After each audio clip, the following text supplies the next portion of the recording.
The question is that the motion be agreed to, and I call the honourable member for Bass. If it please, Deputy Speaker, today I'd like to tell you about the absurd situation that has recently arisen in my electorate of Bass, where I believe that we can claim both the best and the worst to offer with respect to internet connectivity in Australia. In the last few weeks, unexpected NBN service outages have plagued local businesses in northern Tasmania, specifically in Lagana, which adjoins my friend, the member for Lyons electorate. It was on the third day of an ongoing outage that a small business owner contacted my office, frustrated and disappointed that no one was taking responsibility to rectify the issue. Hers was one of several businesses in the Lagana shopping centre that had been forced to essentially cease trading with no phone, internet or FPOS services available to them. I'll make the point here that the premises are connected to what I'll call liberal NBN, that is fibre to the node. After much back and forth between NBN Co and service providers, it was identified that the outage had stemmed from a problem with the local node and that all of these businesses were operating their internet service through that node. It was, by the time services were restored to full capacity, a 5-day outage. I will say at this stage, to their credit, NBN Co were very receptive to inquiries made by my office and in actioning a response to the fault once identified. However, it remains a fact that for almost a week these businesses were at a distinct disadvantage, their viability crippled by being unable to access the very service they rely upon to operate day to day. In stark contrast, just across town and at almost the same time, Launceston-based telco Longtel announced Australia's first gigabit NBN connections. Using what I'll call Labor NBN, that is pure fibre-to-premises NBN connection, Longtel is offering its customers internet speeds some 10 times faster than the national average. The advantages that a gigabit connection can provide to Tasmania should not be underestimated. A business's productivity, innovation or creativity no longer needs to be limited by internet speed.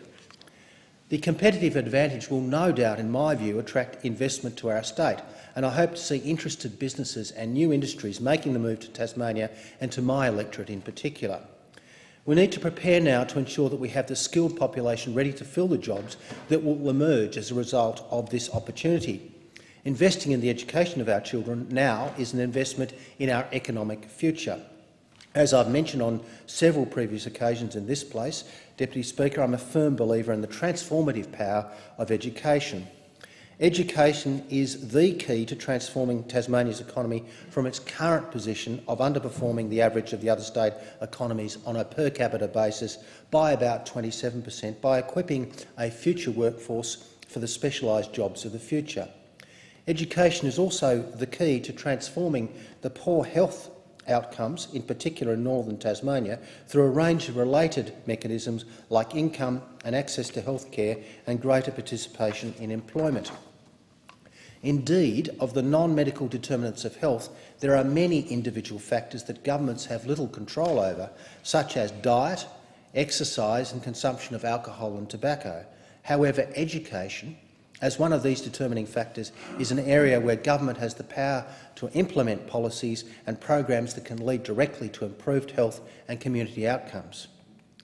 Deputy Speaker, this situation we have found ourselves in over these past few weeks in my electorate is perhaps the most definitive example of the stark difference between the Liberals' flawed copper-based broadband fibre-to-the-node NBN and Labor's pure fibre broadband network.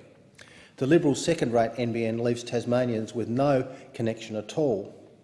Labor's fibre-to-the-premises NBN provides world-class speeds and huge potential for investment in Tasmania's economy, and the flow-on effects of such investment will act to improve opportunities for jobs, education and health in our state.